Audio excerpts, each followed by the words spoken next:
My pleasure. So I'm glad I'm having you on to talk about leadership because I think what's going on in Ferguson, there clearly is a lack of leadership there. Yeah, I think that's that's an astute observation. There's a lack of leadership on the part of the chief of police, a lack of leadership on the part of the mayor, and a lack of leadership really in the community from what I can see. You know, LBJ gave a wonderful speech at Howard University back shortly before the riots in Watts occurred, and he, of course, was talking to Reverend Martin Luther King Jr., and you had two very capable leaders there who were talking about how to address the injustice and the pain that exists in communities based on racial tension. And one of the things that LBJ said in that speech, which was really great, was we can begin to heal, but we have to be talking to each other. And for many, there still will always be open wounds.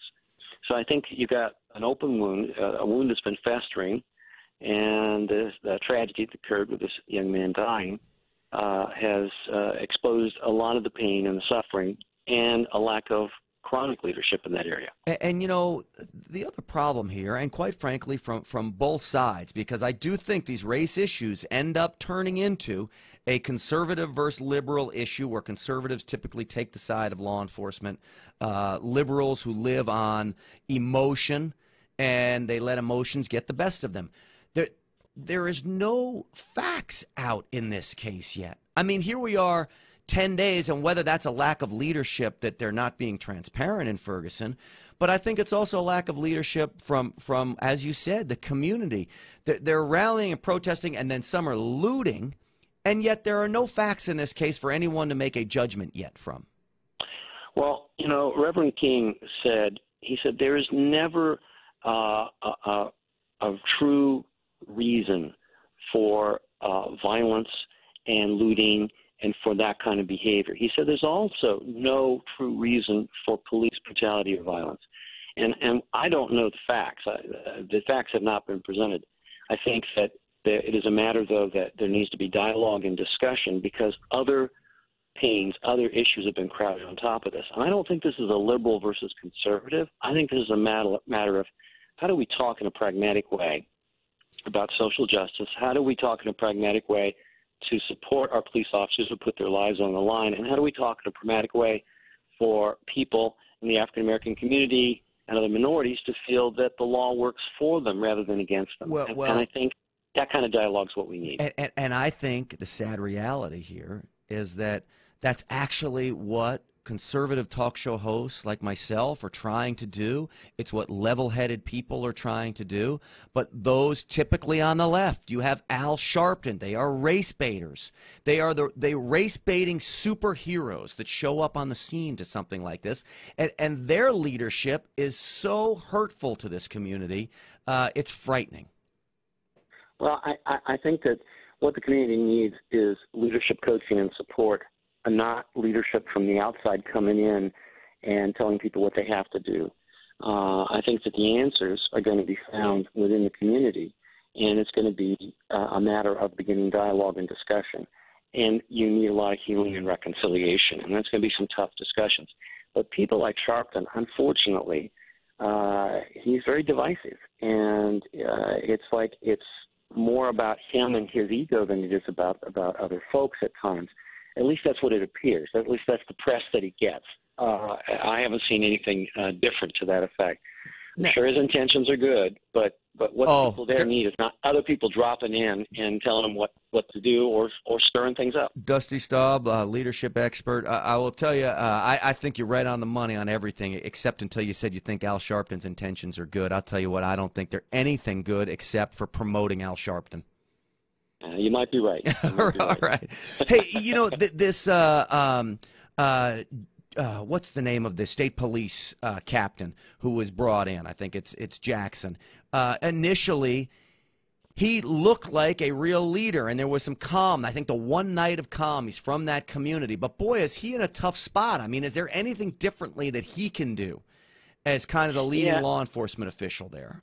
Yeah, here's what I would advise. If anybody was asking my advice, you are. If anybody in that committee, I'd say, look, first thing is you need to get all of the ministers, the priests. You need to get anybody from the temples, and you need to get anybody from the mosques, and you need to get those religious leaders together. You need to be talking with them about what is it going to take for us to make sure we have a community of safety, and that we look down the road, but we handle what's going on now, and that the police captain and the sheriff begin to visit different churches and in minority neighborhoods and begin to talk about recruiting more minority members to be part of the police force. When you have a respect for law and order, and you feel that the law represents you, you're much less likely to go either into rage, anger, or fear. So I think they need to be talking about what they need to do now. They need to get the community leaders that are there together, talking in concert, then talking to the members of the congregation and going out and talking to people in the streets. And then they need to be talking about how do we move forward, how do we create a real sense of healing in this community and a way of moving forward. And by the way, a lot of conservative principles would really serve them well in terms of how do we help people have gainful employment, because the policies of this past administration and the policies of the past 6 years have really hurt employment. And in the African American community, for those in their early 20s and younger, the unemployment rate is criminal. It's really sad. So until we begin to create more economic opportunities and we begin to develop those that I think are more coming from a sense of conservative versus a liberal understanding of business, I think it's going to be really hard for people to feel that they are supported, that they're cared for, and that they can move forward. Yeah, I mean, quite frankly, we're at a point. It's all about individual responsibility and accountability, and these hooligans that are terrorizing this community. Quite frankly, I don't even know if all of them are from Ferguson. They amount to terrorists, because that's what they're doing. They're terrorizing this community, and I think they're just using the shootings as an excuse to rob and steal. I'm sure some of them are. I think that, but there is real hurt, and there is real pain, and there is real rage, and there is real fear, and that needs to be addressed. And we need to take away the excuses of those people that would use that for violence in their own means. We need to take those excuses away and let it stand for what it is, which is illegality, as you say, being hoodlums and people who are not helping anything but themselves. Absolutely. It doesn't do anybody any good to be throwing Molotov cocktails through a small business owner's window who had nothing to do with this tragedy whatsoever. Hey, Dusty Staub, we appreciate you coming on, leadership expert, and it is always great to talk to you. Great talking with you. Thank you very much. Appreciate it.